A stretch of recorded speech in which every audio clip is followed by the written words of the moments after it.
Welcome to this candid conversation exclusively on I Dream. విష్ణుడోక్కడే విశ్వాంతరాత్ముడు విష్ణువు విష్ణువని పొగడవో మనసా అని పాడుకుంటూ ఉంటాం. విష్ణుమూర్తి 10వ అవతారం కల్కి అవతారం రాబోతోందన్నది భక్తుల నమ్మకం.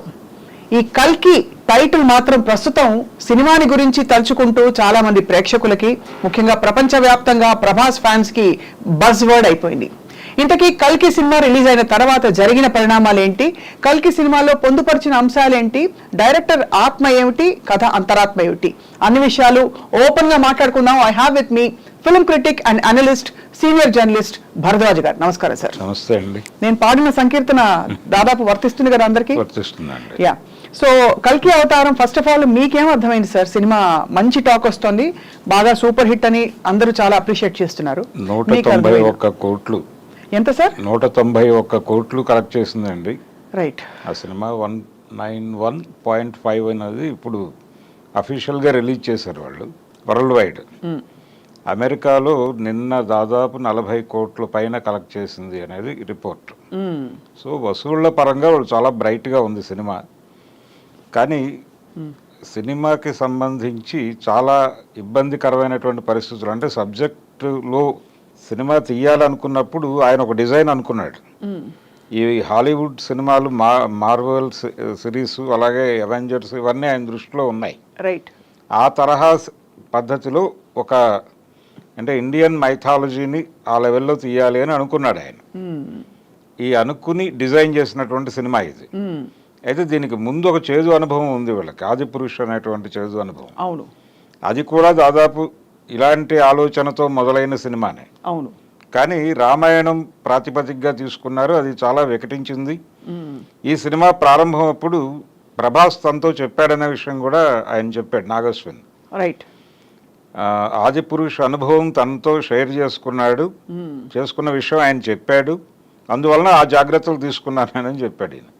అందుకని ఈ సినిమాలో ఇదేదో పురాణము అని చెబుతూనే పురాణంలా కాకుండా ఈ మార్వెల్ సిరీస్ లాగా వెళ్ళటం, అలాగే ఈ వీడియో గేమ్స్, ఈ సెల్ ఫోన్ యుగం పిల్లలకి కనెక్ట్ అయ్యే పద్ధతిలో డిజైన్ చేసుకున్నాడు ఈయన ఇది సినిమాని టోటల్గా. అవును.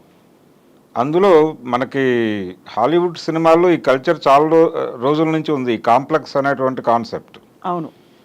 బైబిల్లో క్యారెక్టర్లు ఇప్పటి ప్రపంచంలో తిరిగేస్తూ ఉంటాయి. అవును. ఆ పద్ధతిని అడాప్ట్ చేసుకొని అశ్వత్థామను పట్టుకొచ్చాడు. అంటే పురాణాల్లో చిరంజీవులుగా ఉన్నటువంటి పాత్రల్ని వాడుకుని సినిమాలు తీయటం అనేది ఒక పద్ధతిగా తెలుగు డైరెక్టర్లు అవును అడాప్ట్ చేస్తున్నారు. అందులో ఆంజనేయ స్వామిని చూసాం మనం, ఇప్పుడు అశ్వత్థామని తీసుకొచ్చారు. ఇంకా ఎవరైనా చిరంజీవులు ఉన్నారేమో వెతికే ప్రయత్నం మొదలవుతుంది. ఖచ్చితంగా మిగతా దర్శకులకు కూడా ఐడియాలు ఉండాలి, దీనికి సీక్వెల్ కూడా రాబోతోంది కాబట్టి. సీక్వెల్ కాదండి, ఆయన సిరీసే చేసే ప్రయత్నంలో ఉన్నాడు ఇప్పుడు. ఇది సీక్వెల్ కూడా కాదు, సీక్వెల్ కాదు, సీక్వెల్ అనేది సిరీస్ అవుతుంది. అవునండి. అంటే ఆయన సినిమాటిక్ యూనివర్సిటీ అని ఏదో ప్రకటించాడు నిన్న. కాబట్టి ఇది డెఫినెట్గా ఒక 7-8 సినిమాలు ఈ సిరీస్లో చేసే ప్రయత్నంలో ఉన్నాడు ఆయన. రైట్. అంటే తన పద్ధతిలో పురాణాలు చెప్పే ప్రయత్నం. అవును. ఇప్పుడు ఏదైతే కల్కి ద్వారా ఆయన ఆడియన్స్ని కనెక్ట్ చేసుకున్నాడో, ఈ ఆడియన్స్కి పురాణాలు చెప్పే ప్రయత్నం మొదలుపెట్టాడు ఆయన. అవును. కల్కి పుట్టడానికి ముందేం జరిగింది అనేది ఈ సినిమా. అవును. కల్కి ఇంకా పుట్టలేదు. కల్కి జన్మతో ఎలా జరిగింది అనేది ఒక వెర్షన్ తీస్తారు. దీని తర్వాత అర్జునుడి క్యారెక్టరు, తర్వాత కర్ణుడికి ఉన్న కాన్ఫ్లిక్టు, ఇవన్నీ ఇలా రకరకాలుగా జరపచ్చు దీన్ని. అవును. అసలు కల్కి పుట్టడం అనేది 7వ ఎపిసోడో 8వ ఎపిసోడ్లోనో చేయొచ్చు. అవును. వాళ్ళ ఇష్టం, ఎలాగైనా ఆడుకోవచ్చు. అంటే ఆ అవకాశం మన పురాణాల్లో ఉంది, ఆ వెసులుబాటు. ఆ వెసులుబాటు ప్రకారం వెళ్ళే ప్రయత్నం చేస్తాడు ఆయన. ఇది కేవలం సీక్వెల్ ఉంది అనేది కరెక్ట్ కాదు. దీనికి 7-8 సిరీస్లు ఆయన. అయితే ఇది ఒరిజినల్ పురాణాల ఆధారిత కల్కి అవతారంగానే మనం పరిగణించాలి. అంటే మీరు అండాన్ని కేవలం పేరు పెట్టడం మాత్రమే కాదు. పేరు కాదండి, ఎందుకంటే రామ్ అని చాలా మంది పేరు పెట్టుకుంటారు, రామాయణ ఆధారంగా ఉందా సినిమా అంటే కాకపోవచ్చు, కానీ ఇది కల్కి అవతారమే అని చెప్తున్నాం మనం. కల్కినే. ఎందుకంటే అశ్వత్థాముడు ప్రత్యక్షం అవడం, ఆయన అమితాబ్ బచ్చన్ గారు అద్దరు కొట్టేశారు. ఆయన ఈ వయసులో కూడా అంత అద్భుతమైన యాక్టివ్ స్టంట్స్ చేయడం అనేది చాలా విశేషం. ఇది యాక్చువల్గా అమితాబ్ సినిమానే. అవును. ఇది కల్కి, ఇప్పుడు చూస్తున్నటువంటి కల్కి పార్ట్ 1 అమితాబే లీడ్ రోలు. ప్రభాస్ క్యారెక్టర్ కంటే కూడా అమితాబ్కే స్క్రీన్ స్పేస్ కూడా ఎక్కువ ఉంది. అవును, ఎలివేట్ అయింది క్యారెక్టర్. అవును. అయితే సార్ కొన్ని డౌట్లు నాకు. ఇప్పుడు కల్కి అవతారం నిర్ధారణగా మనకి తెలిసిన సోర్సెస్ ఏవైతే ఉన్నాయో, చాగంటి వారి ప్రవచనాలు కావచ్చు, ఇతరత్ర పురాణాల్లో మెన్షన్ చేసింది, కల్కి అవతారం ఎలా భూమి మీద అవతరించినట్టు? అంటే అవతారము అనేది హిందూ పురాణాల్లో తప్ప ఇంకెక్కడా లేదండి, ఇంకే మైథాలజీలోనూ లేదు. అవును. ఇప్పుడు క్రీస్తు దైవ కుమారుడిగా మాత్రమే ఇక్కడ సంచరించాడు. అవును. మన దగ్గర దైవ కుమారులు లేరు, దైవులే ఉన్నారు. నేరుగా దైవమే అవతారం దాల్చి ఇక్కడికి వస్తుంది. అవును. ఈ అవతారము అనే కాన్సెప్ట్ ఇండియన్ మైథాలజీలో మాత్రమే ఉంది. అందుకని ఈ అవతారం ఎత్తేటప్పుడు ఆయన ఎవరికి జన్మించాలి అనేది కూడా చూస్ చేసుకుంటారు వాళ్ళు. అవును. రామాయణంలో ఆయన దశరథుడిని కౌసల్యని ఎంపిక చేయడానికి చాలా సెర్చ్ చేస్తారు. చేసి వాళ్ళిద్దరూ ఎలిజిబుల్ అని చెప్పి తేల్చిన తర్వాత వారికి ఆయన జన్మిస్తాడు. అవును. రాముడు. ఇదే పద్ధతిలో ఇక్కడ కూడా జరగాలి.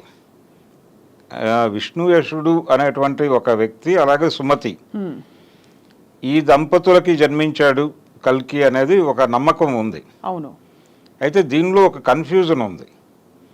సుమతి అనే పేరు చాలా చోట్ల ఉంది, కానీ ఈ విష్ణుయశుడు అనేటువంటి పేరు, ఆ పేరుతో ఈయన జన్మించాడు అని కూడా కొన్ని చోట్ల రాశారు. తండ్రి పేరే అది అని చెప్పి కూడా కొన్ని చోట్ల ఉంది. కాబట్టి మనకి ప్రామాణికంగా ఇంకా తెలియదు అంటారు. ప్రామాణికంగా లేదండి, ఎవరి పద్ధతిలో వాళ్ళు చెప్పారు, ఎవరి పద్ధతిలో వాళ్ళు రాసుకుంటూ వెళ్ళారు. ఈ లెక్కన మరి తండ్రి ఎవరు అని అడిగితే ఈ సినిమా ప్రకారం మనం ఏమని అన్వయించుకోవాలి? ఎందుకంటే ఆ కాంప్లెక్స్లో జరుగుతున్న ఒక కార్యక్రమంలో భాగంగా ఈవిడ, నేను అఫ్కోర్స్ స్పాయిలర్ అలర్ట్, అంటే సినిమా చూడని వారికి నేను కథ చెప్పేస్తున్నానని దయచేసి సినిమా సభ్యులు కానీ ఎవరు నొచ్చుకోవద్దని నా విజ్ఞాపన. ఇది కేవలం చెప్పవలసిన అవసరం ఏదైతే ఉందో అంత మాత్రమే చెప్తాం. సో ఆ జరుగుతున్న కార్యక్రమంలో మరి ఆ గర్భం దాల్చడం అసహజంగా, అంటే ఒక అవతార పురుషుడికి జన్మ వచ్చే పరిస్థితులు అవేనా? అలాగే మనకు తెలుసా? అక్కడ మళ్ళీ ఆయన బైబిల్ని అడాప్ట్ చేశాడు. పరిశుద్ధాత్మ ద్వారా ఆవిడ గర్భం పొందుతుంది మేరీ. అవును. దాన్ని పట్టుకొచ్చి ఇక్కడ అడాప్ట్ చేశాడు ఆయన. అడాప్ట్ చేసి ఈ తండ్రి అనేటువంటి వ్యవహారం లేకుండా చూశాడు. రెండోది, కాంప్లెక్స్లో జరిగింది ఇది అన్నట్టుగా చూపిస్తాడు, కానీ నిజానికి పురాణాల ప్రకారం శంబల అనేది గ్రామమే. ఆ గ్రామవాసే ఆవిడ. ఆ గ్రామంలోనే జన్మిస్తాడు, ఇంకా జన్మించలేదు. అదే ఇంకా జరగాల్సి ఉంది, ఇలా జరుగుతుంది అని మాత్రమే రాశారు. సో అక్కడ ఈయన లిబర్టీ తీసుకుని కాంప్లెక్స్లోకి తీసుకెళ్ళాడు. దీన్ని తీసుకెళ్ళి బైబిల్ అడాప్షన్ చేశాడు. అవును. చేయటం మాత్రమే కాకుండా బైబిల్ అడాప్షన్ 2-3 చోట్ల కనిపిస్తుంది ఈ కథలో. అవును. మరియం అని పేరు పెట్టడం, ఆ పేరు పెట్టడం, రైట్, అది ఇంకా డిస్కసివ్ పాయింట్గా మారలేదు, కానీ అది ఒక ప్రయోగంగానే చూడాలి. ఏది లేకపోయినా భరద్వాజ్ గారు, అంటే మామూలుగా అక్కడ మీరు ఏమైనా ఇప్పుడు సుబ్బలక్ష్మి అని పెట్టచ్చు పేరు, మహేశ్వరి అని పెట్టచ్చు. ఒక డైరెక్టర్, అందుకు కూడా నాగశ్విన్ అత్యంత స్పష్టత ఉండే దర్శకులు, ఎంత పట్టు ఉంటే సబ్జెక్ట్ మీద, క్రాఫ్ట్స్ మీద, ఇంతమంది దిగ్గజాలను ఒక చోటకి చేరుస్తారు. ఆయన పనిగట్టుకుని మరియం అని పేరు పెట్టారంటే దానికి కారణం ఉంటుంది. అంటే మరియం అనేదేమో ఇస్లాంలో ఉన్నటువంటి పేరండి. అవును. అవును. మరియా అని కూడా ఒక చోట అంటారు. అవును. ఈ మరియా అనేదేమో క్రిస్టియానిటీ. అయితే హిందూ మతము, ఇస్లాము, క్రిస్టియానిటీ మూడిటి మధ్య ఒక పోలిక ఉన్నమాట వాస్తవం పేర్లకు సంబంధించి. అవును. ఇబ్రహీం, అబ్రహాం, అవును, అలాగే బ్రహ్మ, బృహస్పతి, ఈ పేర్లన్నీ ఒకలాగానే కనిపిస్తాయి. ఎందుకంటే యేసుక్రీస్తుని ఇస్లాం ఆమోదిస్తుంది. అదే, అది కొత్త నిబంధన అనటంలోనే అది దాంతో రిలేట్ అయి ఉంది అనేది ప్రపంచానికి తెలియజేశారు వాళ్ళు. అందుకని ఇక్కడ మనకి భాగవతానికి, బైబిల్కి కూడా చాలా పోలికలు కనిపిస్తాయి. కరెక్ట్. కృష్ణుడి జన్మ, క్రీస్తు జన్మ దాదాపు ఒకేలాగా జరుగుతుంది. ఈయనేమో జైల్లో పుట్టిన తర్వాత ఈ బిడ్డను తీసుకుని వసుదేవుడు వెళ్ళిపోతాడు. అవును. ఆయనేమో అక్కడ కూడా శిశువుల్ని చంపేస్తూ ఉంటారు. దాని నుంచి తప్పించుకోవటానికి పశువుల పాకలో ఆవిడ కంటుంది అతన్ని. ఇక్కడేమో మనకి గోవుల వద్ద అంటే వీళ్ళు గోవుల దగ్గర పెరగటమా, ఆయన గోపాలుడిగా ఉంటాడు, ఈయన కూడా పశువుల కాపరే. అవునే. అలా భాగవతానికి బైబిల్కి చాలా దగ్గర పోలికలు చాలా ఏరియాల్లో కనిపిస్తుంది. అవును. ఈ పోలికలు ఇవన్నీ కూడా సినిమాకి వాడారు వీళ్ళు. ఈ వాడే ప్రయత్నం. రెండోది ఆయన ఒక్కడే కాదండి, ఈ స్క్రిప్ట్ కోసం అని చెప్పి సంగీతం శ్రీనివాసరావు గారిని కూడా కూర్చోబెట్టారు. ఆయన కంట్రిబ్యూషన్ కూడా ఉంది దీనిలో, కల్కిలో. అంటే ఈ కల్కి వీళ్ళు అనుకున్నటువంటిది మొదట అనుకున్నది ఒకటే సినిమాగా చేయాలనుకున్నారు. అదే ఇప్పుడు అది సిరీస్గా మారుతున్నటువంటి పరిణామం చూస్తున్నాం. రైట్. పార్ట్ 2 అయితే ఉంటుంది గ్యారంటీగా. సక్సెస్ మీద మిగిలిన సినిమాలు ఆధారపడి ఉంటాయి ఖచ్చితంగా. కానీ ఇది ఒక అంటే ఒక హోల్సమ్ ఒక మెగా బ్లాక్ బస్టర్కి కావాల్సిన గుణాలన్నీ, అంటే ఇంత పెద్ద స్టార్ కాస్ట్ని చిన్న పాత్రల కోసం కూడా పెద్ద పెద్ద స్టార్స్ని ఒప్పించడం విశేషం కదా సార్, ఏమంటారు? అదొక డెలిబరేట్ చాయిస్ అంటారా, డెలిబరేట్ డెసిషన్ అంటారా వీళ్ళందరూ పెద్ద పెద్ద వాళ్ళు తీసుకురావడం? అంటే మార్కెట్ సినిమాని ఏ స్కేల్లో చెబుతున్నాం అనే దాన్ని బట్టి ఆ స్కేల్లో చెబితే తప్ప ఆ బడ్జెట్ వర్కౌట్ అవ్వదు. ఆ బడ్జెట్ వర్కౌట్ అవ్వాలి అంటే, ఆ మార్కెట్ వర్కౌట్ అవ్వాలి అంటే వీళ్ళందరినీ తీసుకురావాలి. అందుకని అమితాబ్ అవసరం అయ్యాడు, కమల్ హాసన్ అవసరం అయ్యాడు, దీపిక అవసరం అయింది వాళ్ళకి, విజయ్ దేవరకొండ వీళ్ళందరినీ అంటే ఇందులో వైజయంతిలో పర్టికులర్గా ఈ యంగ్ జనరేషన్ అశ్విని దత్ గారి తర్వాత వచ్చినటువంటి ఆయన పిల్లలు, అల్లుడు, వీళ్లతో ట్రావెల్ అయినటువంటి కొంతమంది ఆర్టిస్టులు చాలా కనిపించారు సినిమాలో. అవును. అది ఫస్ట్ షాట్లో కనిపించినటువంటి ఆవిడ అంటే మనకి చాలా తెలుగు సినిమాల్లో నటించినప్పటికీ సీతారామం ద్వారా తెలిసినటువంటి ఆర్టిస్ట్ ఆవిడ పేరు మృణాల్ దగ్గర నుంచి మొదలు పెడితే చాలామంది ఆర్టిస్టులు వీళ్ళ సినిమాల్లో పర్టికులర్గా యాక్ట్ చేసిన వాళ్ళు కనిపించారు. విజయ్ దేవరకొండ కూడా అలాగే వచ్చాడు దీనిలోకి. సమంత తప్ప దాదాపుగా అందరూ వాళ్ళ టీం ఉంది. రైట్. సో మొత్తానికి సార్ ఈ సినిమాలో ఆఫ్ కోర్స్ మీరు ఈ ప్రశ్నకి మనకి సమాధానం రాలేదు. అంటే మరియం అనే పేరు పెట్టడంలో ఆంతర్యం ఏమిటి, అలాగే ఆఫ్రికా ఖండం నుంచి అంటే 2998లో బహుశా అంటే ఇప్పటి నుంచి 900 పైచిలకు సంవత్సరాల తర్వాత బహుశా గ్రహం అంతా అలా మారి ఉంటుందనే ఒక క్రియేటివ్ ఇమాజినేషన్ అంటారా? అక్కడ పూర్తిగా మెషిన్స్ లా కనిపించడం అందరూ. అవును. కానీ ఎక్కడో మళ్ళీ మన నేటివ్ సెన్సిబిలిటీస్ ఎక్కడా పోలేదు. రెండోది శంబలకి వెళ్ళినప్పుడు అక్కడ వాళ్ళ కాస్ట్యూమ్ డిజైనింగ్ అంతా కూడా మళ్ళీ సాంప్రదాయంలోకి తీసుకొచ్చారు. అవును. దానికి కారణం ఏమిటంటే వీళ్ళు అది అక్కడ ధర్మం 4 పాదాల నడుస్తున్నటువంటి గ్రామము అనేది చదివారు వీళ్ళు. అవును. ఆ చదవటం వలన అక్కడ చొరవ తీసుకునే ప్రయత్నం చేయలేదు. అక్కడ శోభన వీళ్ళందరూ చాలా సాంప్రదాయ వస్త్రాల్లోనే కనిపిస్తారు. కాకపోతే ఆవిడ పేరే మరియా అని పెట్టాం కాబట్టి ఆవిడకి బొట్టు కూడా పెట్టలేదు వాళ్ళు. అవును. బొట్టు పెట్టలేదు, అలా ఉంచేశారు. ఒక నన్ లాగా కనిపిస్తుంది ఆవిడ. నిజానికి ఎవరికి బొట్టు పెట్టారంటారు ఇందులో? దీపిక కూడా పెట్టలేదు కదా సార్? లేదు, దీపిక కూడా అంటే కల్కి అవతారం అని మనం భావించే ఆ కాలానికి అంటే చాలా ఇప్పటికి ఇంకా ఎప్పుడు అనేది నిర్ధారణ కాని ఒక సమయంలో జరుగుతుంది. అది 700 సంవత్సరాల స్పాన్ తీసుకున్నాడు ఆయన. కాబట్టి మీరు అనడం ఏంటంటే ఆ టైంకి బొట్టు పెట్టుకునే సంస్కృతి ఉండదంటారు? అయితే ఉండదనే భావించాలండి. అంటే నేను ఎందుకు ఇంత గుచ్చి అడుగుతున్నానంటే సార్, ఇప్పుడు ఒక ధర్మం పురాణం ఆధారంగా తీసుకుంటున్న సినిమాల్లో ముఖ్యంగా ఒక అవతార పురుషుడి తల్లి పాత్రకి ఎంచుకున్నప్పుడు ఆవిడని కంప్లీట్గా మోడర్న్గా చూపించడంలో, మరియు సంప్రదాయేతరంగా చూపించడంలో, పోనీ ఆ ఫెసిలిటీలో ఉన్నంతకాలం అలా ఉన్నా కూడా బయటికి రాగానే ఆవిడ అవతారం అంటే మనకి సినిమాల్లో ఏదైనా జరగచ్చు, ఆవిడ అవతారం కంప్లీట్గా మారిపోయినట్టు, ఆ మొత్తం లక్ష్మీ కళ లేకపోతే ఇంకేమంటారు అమ్మవారి కళంతా ఆవిడకి మొత్తం అంతా వచ్చినట్టు కానీ అవేవి ఆ జాడలు కనిపించలేదు. దానికి ఏమన్నా కారణం ఉంటుందా సార్? అంటే వీళ్ళు అప్పటికి ఇలా ఉంటారు అని అనుకుని ఆయన కాంప్లెక్స్ డిజైనింగ్ అంతా అలాగే జరిపాడు. అలాగే వాళ్ళ కాస్ట్యూమ్స్, అలాగే ఈ ఆక్సిజన్ మాస్కులు పెట్టుకుని ఉంటారు దాదాపు ప్రతి ఇంట్లోనూ.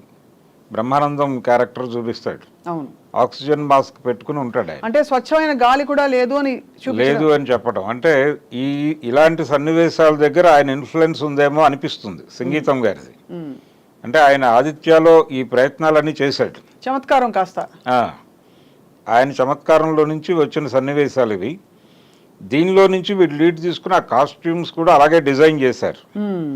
అయితే ఇంత సిస్టమేటిక్గా వెళ్ళిన వాళ్ళు మళ్ళీ శంబలలోకి వెళ్ళేసరికి వాళ్ళ కాస్ట్యూమ్స్ మన పాత సినిమాల్లో ఉన్నట్టుగా ఉంటుంది డిజైన్.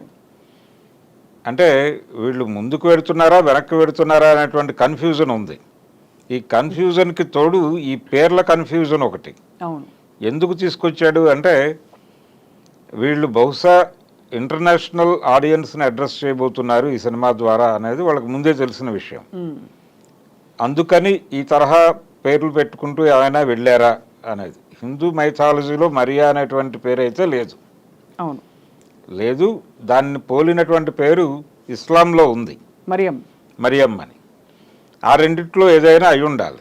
అంటే ఒకలా అన్వయించుకుంటే బహుశా ఇది అందరికీ ఆమోదయోగ్యం అవ్వదు. అన్ని దేశాలు అన్ని ధర్మాలు ఒక గొడుగు కిందకు వచ్చాయి అప్పటికి అని చెప్పే ప్రయత్నమా అని కూడా అనిపిస్తుంది. ఎందుకంటే మీరు నోటీస్ చేస్తే కొన్ని సీన్లో ఆవిడ దీపిక రక్షింపబడి బయటకు వచ్చిన తర్వాత అక్కడ ఎప్పుడైతే వర్షం కురుస్తుందో అక్కడ చాలా దేశాల ప్రాతినిధ్యం కనిపించింది. అంటే బౌద్ధ సన్యాసులు కూడా కనిపిస్తారు. అంటే బౌద్ధ వాంగ్మయంలో కూడా శంబల గురించి రాశారు వాళ్ళు. రాశారు. అయితే వాళ్ళు దీన్ని ఒక ఎడారిలో లొకేట్ చేశారు బౌద్ధ వాంగ్మయంలో. దీనిలోనేమో ఇది హిమాలయాల్లో లొకేట్ అయి ఉంది. అది హిమాలయాల్లో ఉందా లేకపోతే ఇంకెక్కడ ఉందా అనేది చెప్పే ప్రయత్నం మాత్రం చేయలేదు వాళ్ళు. కొండల మధ్య ఉంటుంది అని మాత్రమే చెప్పారు. అది దాంతోపాటు దాని చుట్టూ చాలా కథలు ఉన్నాయి. శంబల కోసం చాలామంది సెర్చ్ చేశారు అనేది మన నమ్మకాల్లో ఉన్నటువంటి విషయం. అది హిట్లర్ కూడా ట్రై చేశాడు శంబలని చూడడం కోసం అని ఒక కథనం ఉంది.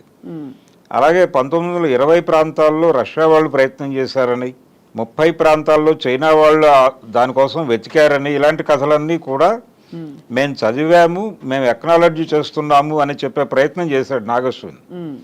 చేసి ఒక చైనా అంటే చౌవెన్లై మావోలని పోలినటువంటి ఒక విగ్రహం ఉంటుంది అక్కడ. ఏది శంబలకి అలాగే కాంప్లెక్స్కి మధ్యలో. ఈయన కాంప్లెక్స్ అని చెప్పినటువంటి ఆ కల్చరు ఆ వ్యవహారం అంతా కూడా ప్రస్తుతం మనం చూస్తున్నటువంటి కార్పొరేట్ రాజ్యమే. అది సింబాలిక్. ఆ కార్పొరేట్ రాజ్యము ఇదేమో ఇది కొంచెం ధర్మబద్ధంగా ఉంది. అంటే ధర్మం అంటే ఆయన సెన్స్లో ఇంకా భారతీయ సాంప్రదాయం ఉంది అక్కడ అని చెప్పే ప్రయత్నం. ఆ ఊరికి ఈ ఊరికి మధ్యలో, ఈ రెండిటికి మధ్యలో, కాంప్లెక్స్కి శంబలకి మధ్యలో ఒక విగ్రహం చూపిస్తాడు. ఆ విగ్రహం కూలిపోతుంది. ఆ కూలిపోయే విగ్రహం కొంచెం చైనా ప్రధానులని, చైనా అధ్యక్షులని పోలి ఉంటుంది. షూస్ వేసుకుని ఉంటాడు అది ఆ విగ్రహం. అందుకని మేము ఇవి కూడా చదివాము, ఈ రెఫరెన్స్లు కూడా మాకు తెలుసు అనే విషయం చెప్పదలుచుకున్నారు. ఎందుకంటే ఇలా మనలాంటి వాళ్ళు ఎవరో కూర్చుని మాట్లాడతారని. బట్ అంటే చాలా గొప్ప ప్రయత్నం సార్. అంటే నాగశ్విన్ మహానటి తీశాక ఆయన ఆల్రెడీ ఒక పెడస్టల్ మీదకి వచ్చేసారు. ఆ పెడస్టల్ ఏంటంటే ఇతను సినిమా పద్ధతిగా నమ్రతతో తీస్తారని. అందులో భాగంగా మనకి రాజమౌళి గారికి కూడా ఒక సలాం అని ఒక సీను, రామ్ గోపాల్ వర్మ గారిని కూడా కొంచెం అందరినీ మురిపించడానికి ఒక డైలాగ్ పెట్టారు. మీకేమనిపించింది సార్? ఏంటి ఆ ప్రయత్నం? అంటే ఆశీస్సుల కోసమా? లేదండి, ఆకట్టుకోవటం కోసం చేసిన ప్రయత్నమే అది. రెండోది వైజయంతి మూవీస్తో కొంచెం పరిచయాలు సంబంధాలు ఉన్నటువంటి వాళ్ళిద్దరు. అవును, రామ్ గోపాల్ వర్మ గారు ఆ బ్యానర్లో సినిమాలు చేశారు. అలాగే రాజమౌళికి కూడా రిలేషన్ ఉంది వాళ్ళతో. అంటే అక్కడే అశ్విని దత్ గారి సినిమా ద్వారానే ఆయన పరిచయం అయ్యాడు తెరకి. కాబట్టి ఆ రెఫరెన్స్లో వాళ్ళిద్దరిని తీసుకొచ్చారు తెర మీదకి. మన వాళ్ళందరూ ఉండాలి అని ఒక బ్యూటిఫుల్ సెంటిమెంట్ అయితే చూపించారు. అయితే ఈ సినిమాకి సంబంధించి ప్రధానమైన లోపం సినిమాగా చూస్తే మీకు ఫస్ట్ హాఫ్ మొత్తం కూడా ఇబ్బందికరంగానే నడుస్తుంది. ఒక రాజేంద్ర ప్రసాద్తో మొదలైన ఎపిసోడ్ వరకు మాత్రమే కొంచెం బాగుంటుంది. అక్కడి నుంచి డల్గా నడుస్తుంది సినిమా. కారణం ఏమిటి అంటే ఎమోషనల్ కంటెంట్ మిస్ అయ్యారు వీళ్ళు ఖచ్చితంగా. అంటే శంబల ప్రజలు ఎందుకు సఫర్ అవుతున్నారు, కాంప్లెక్స్ వాళ్ళని ఎలా సఫర్ చేస్తోంది, ఎలా ఇబ్బంది పెడుతోంది అని ఎస్టాబ్లిష్ చేసి అది జరగల. అది జరగకపోవడం వలన మీకు ఎమోషనల్గా థియేటర్ కనెక్ట్ కాలేదు. ఆ కనెక్ట్ కాకపోవడం వలన ఫస్ట్ హాఫ్ అంతా డల్గా కనిపించింది. ఆ లోపం సరి చేసుకుని ఉండాల్సింది వాళ్ళు. అది చేసుకోకపోవడం అనేది ఒక ఇబ్బంది.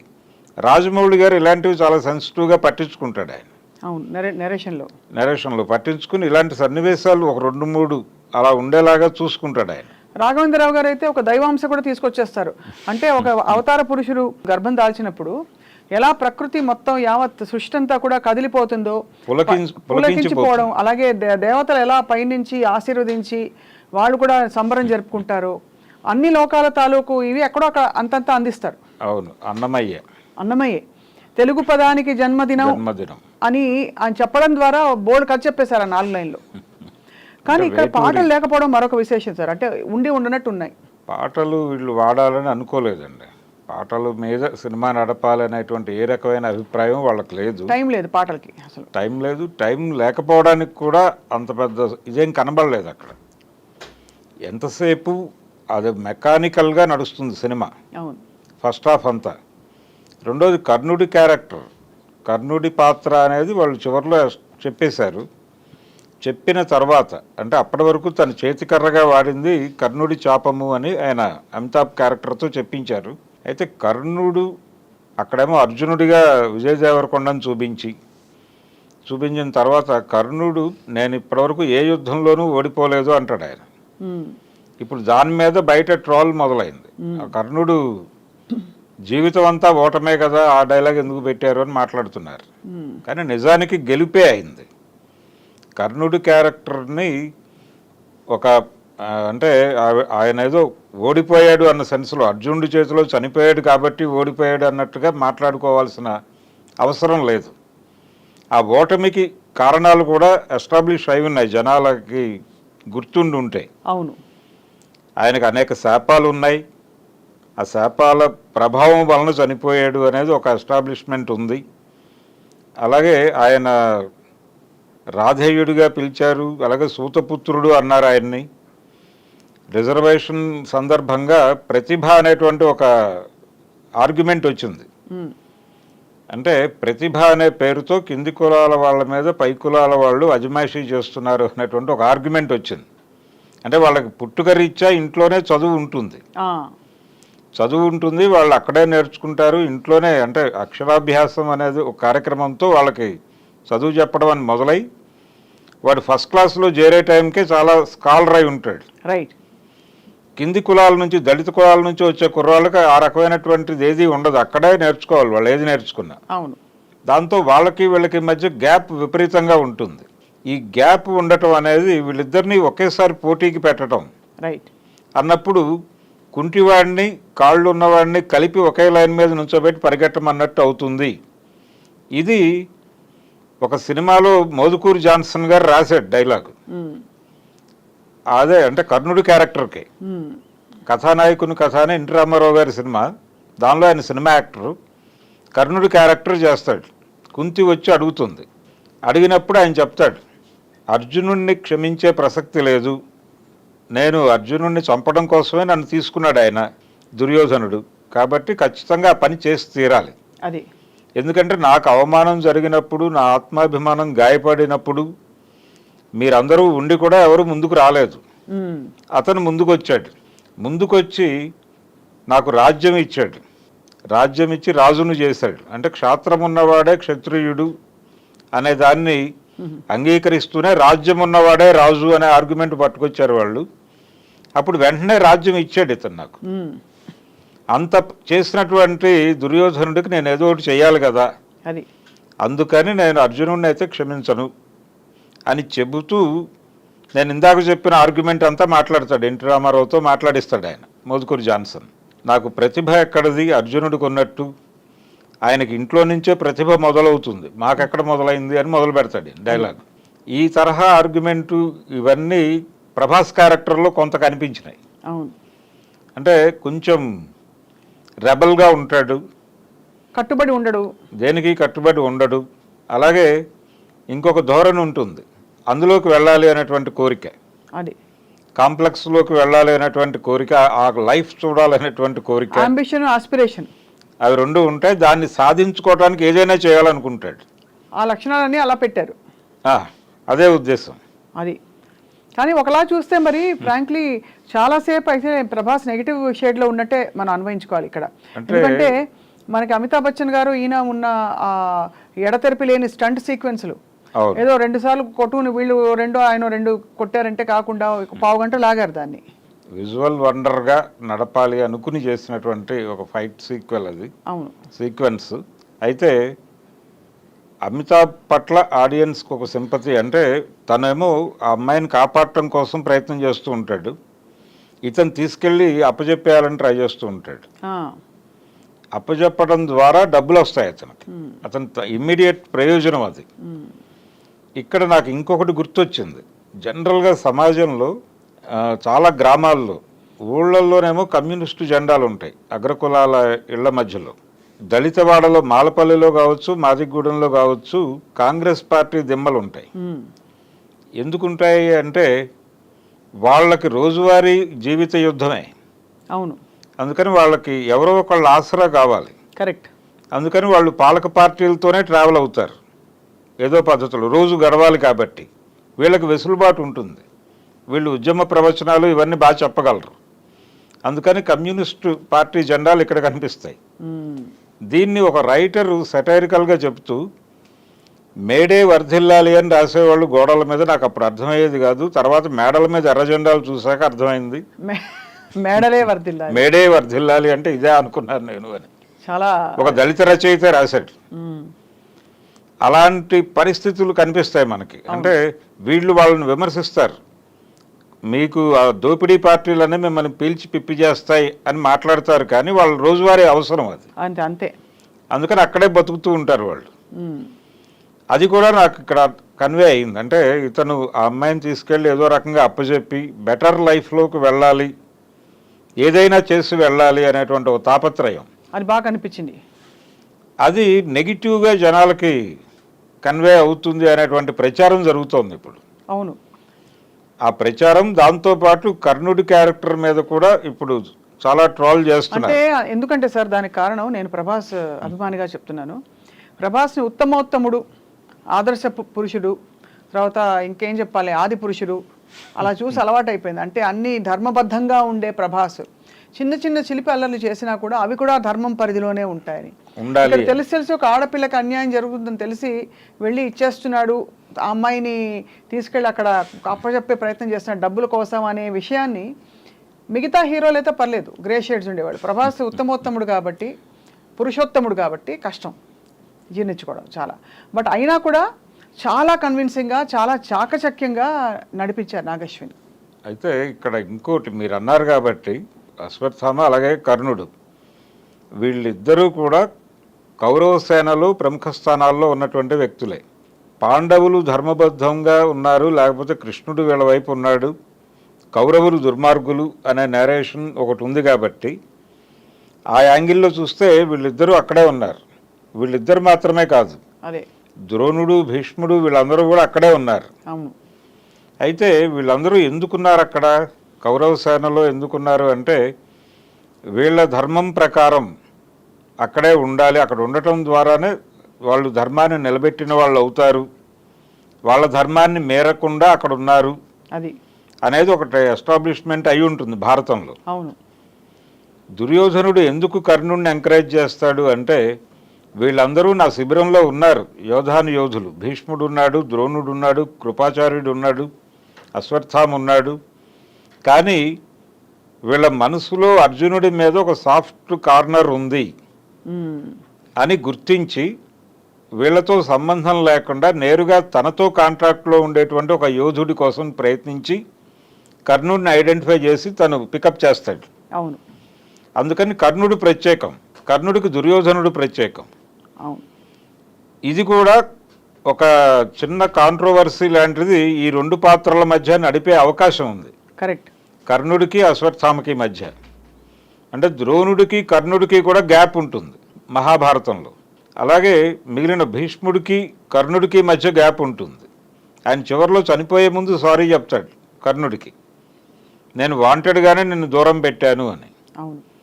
ఇవన్నీ కూడా ఈ కథలో ఎక్కడో చోట వాడే ప్రయత్నం జరుగుతుంది భవిష్యత్తులో. అవును, దానికి స్కోప్ తీసుకున్నాడు ఆయన.